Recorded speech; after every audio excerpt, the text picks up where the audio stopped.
Salut tout le monde et bienvenue pour cette nouvelle rubrique nécrologique. Je n'ai pas tourné de rubrique nécrologique en mars pour la bonne raison que, comme vous le savez, j'étais en Islande, je suis rentrée genre le 27 mars et j'étais beaucoup trop crevée pour tourner la rubrique en question. Et puis après on arrivait genre le 10-15 avril et je me suis dit que ça valait pas la peine que j'en fasse une pour mars. Donc ce coup-ci, vous avez deux rubriques nécrologiques pour le prix d'une. Il faut savoir qu'un certain nombre de produits nous ont malheureusement quittés en Islande. Une crème Nivea, un baume à lèvres et un certain nombre d'autres produits que j'ai totalement oubliés ne sont pas revenus. C'était prévu, j'avais fait exprès d'emmener des produits qui étaient sur le point de se finir pour ne pas les ramener dans ma valise au retour. Ce n'est pas parce que leurs corps ne sont pas parmi nous que nous ne pouvons pas leur rendre un dernier hommage. Et donc, très chère crème pour les mains et très cher baume à lèvres, merci de m'avoir accompagné en Islande.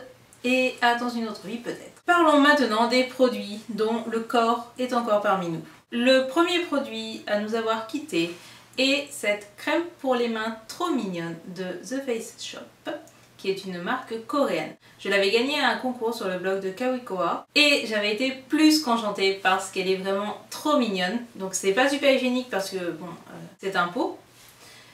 Mais il y a un petit chat qui en sort, donc je pardonne le fait que ça ne soit pas super hygiénique. En plus, elle sentait trop bon, c'était une crème pour les mains fluide, qui pénétrait très bien et qui avait une odeur un peu fleurie et tout, je l'adore. Il me semble qu'elle coûte quelque chose comme 5 €, ce qui est assez cher, donc évidemment on paye le pot. Donc moi j'ai le pot rose, il me semble qu'il y a des pots bleus, des pots verts, etc. Il y a de fortes chances que je la rachète dans une autre couleur, juste parce que je la trouve trop mignonne. Pour rester dans le thème des crèmes à main, nous disons aussi au revoir à cette crème Nivea pour les mains à la noix de macadamia. Cela faisait partie d'un kit Nivea que j'avais offert à monsieur pour Noël. Donc c'est une crème qui est assez grasse, qui peine à pénétrer, qui sent la crème Nivea. Personnellement, je ne l'ai pas trouvée spécialement plus efficace qu'une autre, mais bon, elle coûte quelque chose comme 3 ou 4 €, donc c'est tout à fait correct, même si du coup la compo n'est pas bio ni quoi que ce soit. Monsieur a beaucoup aimé cette crème, donc il est probable qu'on la rachète, surtout parce qu'il aime beaucoup les crèmes Nivea. Puisque nous sommes dans la rubrique des produits utilitaires, nous allons parler du décès d'un produit absolument pas glam, puisqu'il s'agit d'un déodorant. Donc je me pose souvent la question, est-ce que je dois ou pas vous parler de déo? C'est un peu comme vous parler, je sais pas, de mon dentifrice. Cependant, c'est un déo bio, c'est-à-dire que c'est un déo sans sel d'aluminium. C'est du coup vraiment un déodorant et non pas un antitranspirant, ça va pas vous empêcher de transpirer, ça va juste vous empêcher de puer. J'ai arrêté les déodorants de grande surface, les antitranspirants, etc. il y a 1 an ou 1 an et demi, surtout parce qu'ils n'étaient plus du tout efficaces sur moi et que j'avais beau en mettre le matin, même des trucs qui sont censés être 48 heures chrono, je pue au bout de 3 heures, donc c'est juste pas possible. Celui-ci est plutôt pas mal, il coûte 6 € sur des sites bio comme EcoVerde ou ce genre de choses. Il a une odeur très neutre, c'est-à-dire qu'elle peut être utilisée autant par moi que par monsieur. Voilà, si vous cherchez un déo bio, pas trop cher, il coûte 6 € mais c'est pas la mort, je ne peux que vous le conseiller.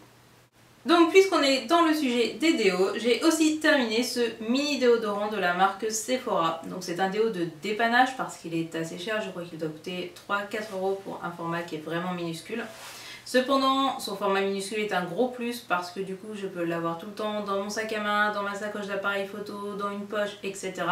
Et que quand pour une raison ou une autre il y a un petit accident, ce qui malheureusement arrive, j'ai pas envie de sentir le putois, donc je sors mon mini déo Sephora qui est plutôt pas mal. C'est un déo qui est sans sel d'aluminium, il n'est pas bio pour autant, il est sans parabènes et il se trouve dans à peu près tous les Sephora. Je ne connais pas d'autres marques qui fassent des mini déos comme ça, donc je l'ai racheté. Par contre, si vous en connaissez d'autres marques potentiellement moins chères ou juste parce que j'ai envie de changer, n'hésitez pas à me les laisser en commentaire, je suis très intéressée. Nous allons rester dans le thème Sephora, puisqu'il est temps de dire au revoir à ce lait pour le corps à la fleur de coton. C'est une édition limitée de la Saint-Valentin 2014, j'ai donc mis 1 an et quelques mois à terminer un bidon de lait pour le corps. Ce qui veut bien dire à quel point je suis une très mauvaise élève d'un point de vue hydratation du corps. Il sentait bon, comme tous les laits pour le corps Sephora, il est pratique à utiliser avec son petit bouton poussoir. Il coûte 8 €. J'ai 40 000 laits pour le corps en attente, donc je ne le rachèterai pas. Cependant, je pense que je me rachèterai des laits pour le corps Sephora, notamment celui au lilas pendant les soldes. Celui-là était sympa et puis je le trouvais mignon avec son petit cœur et tout, donc voilà, c'est au revoir, je t'aimais bien. mais c'est fini. J'ai aussi terminé un masque pour les cheveux de la marque Coslis de leur gamme à la kératine. J'avais eu ce masque dans ma boîte à beauté, j'avais été très contente de le trouver parce qu'il est bio, parce qu'il n'a pas de silicone. En plus, il sentait plutôt bon, il sentait le lisse, donc moi j'aime beaucoup cette odeur. Je l'ai trouvé assez efficace, il nourrissait plutôt pas mal mes cheveux. Il est probable que j'en rachète une fois que j'aurai terminé mes autres masques, car il coûte quelque chose comme 8 €, ce qui je trouve est tout à fait abordable pour un masque capillaire. La partie qui va suivre n'est jamais arrivée de toutes mes rubriques nécrologiques, qu'elles soient à l'écrit ou en vidéo. Ce mois-ci, j'ai terminé un parfum. C'est quelque chose qui ne m'arrive quasiment jamais, d'autant plus que j'ai quelque chose comme une quinzaine de parfums de jour et j'ai une quinzaine de parfums pour la nuit, parce que mes parfums de jour ne sont pas les mêmes que ceux de la nuit. Je vous raconterai ça un jour dans une vidéo et je vous parlerai de tous mes parfums préférés, mais ce n'est pas là le sujet aujourd'hui. La vérité, c'est qu'en février, pour nos 11 ans et demi, monsieur m'a offert un nouveau parfum.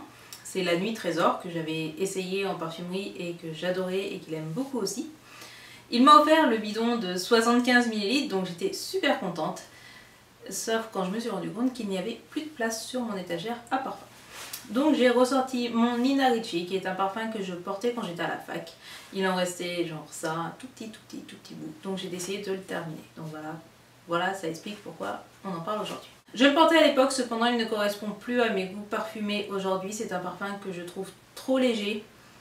Évidemment c'est très personnel, vous avez tout à fait le droit d'aimer ce parfum. Moi aujourd'hui il ne me correspond plus, donc je ne le rachèterai pas. Par contre je trouve la bouteille toujours aussi mignonne. J'ai un petit peu honte de l'état du cadavre que je vais vous présenter maintenant.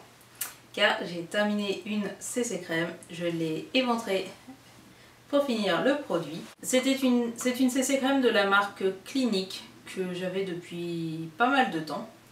Elle est SPF 30, donc c'est plutôt pas mal pour les beaux jours, même si aujourd'hui il fait vraiment un temps de merde.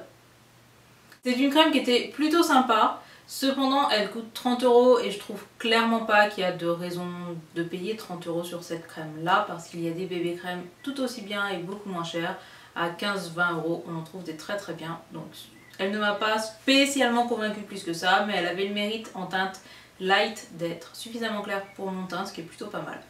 Donc voilà, je l'ai fini, mais je ne la rachèterai pas parce que je ne trouve pas d'intérêt particulier. Le dernier produit de cette rubrique nécrologique n'est autre qu'un mascara. C'est mon mascara La Rose de Versailles que j'ai acheté au Japon. Je vous ai déjà parlé un nombre incommensurable de fois du liner Lady Oscar, qui est mon liner préféré de tous les temps. Par contre le mascara n'est clairement pas du même niveau. Évidemment le mascara là encore c'est un truc super personnel, donc ce qui va à mes cils n'ira pas forcément aux vôtres et vice versa. Peut-être que ce mascara est parfait pour des cils japonais qui souvent sont plus longs et plus droits, donc il a un effet recourbant, mais par contre il n'apporte pas de volume et il n'allonge pas les cils, qui est ce que j'ai besoin pour un mascara. Donc voilà, je l'avais acheté en kit avec mon liner au Japon, donc j'avais dû payer quelque chose comme 15-20 € les deux. La prochaine fois je ne ferai pas cette erreur et je n'achèterai que le liner, car ce mascara clairement pour moi n'est pas intéressant, du coup je ne le rachèterai pas. Voilà, la rubrique nécrologique est terminée pour aujourd'hui, j'espère qu'elle vous a plu. Comme vous l'avez vu, un certain nombre de produits nous ont quittés pendant ces 2 mois. Je compte sur vous pour leur rendre les derniers hommages comme il se doit. Et moi je vous dis à bientôt pour une prochaine vidéo.